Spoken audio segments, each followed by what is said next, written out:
So my name is Shelley Gordon, and I'm going to talk to you today about a concept called community choice aggregation. I'll tell you what that's all about. And we are talking about how to bring this model to bring more clean electric choice to cities and counties in our state and to give more local control and competitive rates to our customers. So I am the state chair of Arizonans for Community Choice. And our mission is basically to help cities and counties realize the goals of their climate action plan through the help of community choice aggregation as one means to get there. There are currently 1,500 cities in 9 states and 30 million people who are enrolled in a CCA in this country, which is, almost 10%. So that's a fairly large number, and it's growing. In the early days of cell phones, you bought a cell phone. This is a flip phone. It's an old model, and you had to buy a certain plan. And you basically tried not to use your cell phone too much because it was so expensive. If you called at peak times, if you called on the weekends, if you had a certain amount of data storage, if you were traveling and you wanted to use your phone, you dared not because you had to pay these exorbitant roaming charges. And then if you changed providers, you lost your cell phone number. So this was all true, probably, I would say 30 years ago. We would never think of having a cell phone plan like that today. We would never limit ourselves. We would say, what do we want our cell phone plan to do? And then that's what we would buy. However, our utilities are not keeping up with those changes. So if you think about it, there are, large industries, the telecommunications industry, the airline industry, they are not monopolies. Customers have a choice. What if you could only fly Delta? What if you could only, buy a phone from AT&T? It's unthinkable. And yet, to this day, we still are limited to what our utility provider offers us. We don't have any other options. So they still dictate the plans, and those are the plans that power our homes and businesses. And they are determining the future of energy in our state. So what CCA is about is less expensive, more clean energy in a timetable that exceeds the utilities plan. We are not stuck with their timeline. So what if you could unleash the power of clean energy faster than the utilities?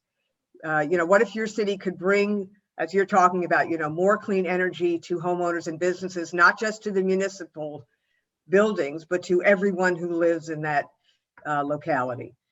What if you could accelerate your climate action plan goals? And most importantly, what if you could bring more money into your local economy instead of paying it back to utilities so they could increase shareholder profits? And part of community choice aggregation not only transforms local clean energy, but it also brings more money into the community. So what is it? Community choice aggregation, basically what it does is it creates this functional partnership between the community, whether it's the city or the county, and the utility that currently services it. So it allows the city or the county to aggregate its load. So basically look at every ratepayer, whether it's a business or a resident, aggregates that load so it has a big enough load to take to the wholesale market and buy renewable or whatever kind of renewable energy you're looking at purchasing at the wholesale rate. So everything else stays the same. The utility continues to do the billing. In fact, when the customer gets the bill, there's a line item that says, whatever the name of the CCA program is in that city, and then the amount of money they're paying for the energy. But everything else looks the same on the bill. It's just really transparent to the customer. The utility continues to manage the grid. They continue to handle power outages. They deliver the power. That all stays the same. The only thing that's different is that we're now separating the energy from the rest of the bundle. What's unique about it also is it's an opt-out service. So what that means is that if the customer decides after they've automatically been enrolled, which is how CCA works, they can go back to the utility. There is they do not have to stay with the CCA. They will automatically be enrolled because you need that aggregate load to get the to get the wholesale price, but they can opt out. They always have that choice. There's no penalty, and they can come back. There's no penalty. And then the utility is compensated for that departing load. So the benefits are, you have the choice. You can buy 100% renewable energy. You also can include energy efficiency and storage as part of, your procurement and part of, the program. And on average, ratepayers pay 3 to 10% less for renewable energy through their CCA across the country than they would if they pay their utility. And then, as I mentioned, economic development is key. Electrification of public transportation, electrification of buildings, more energy efficiency, adding EV codes to buildings so that, charging stations can go up.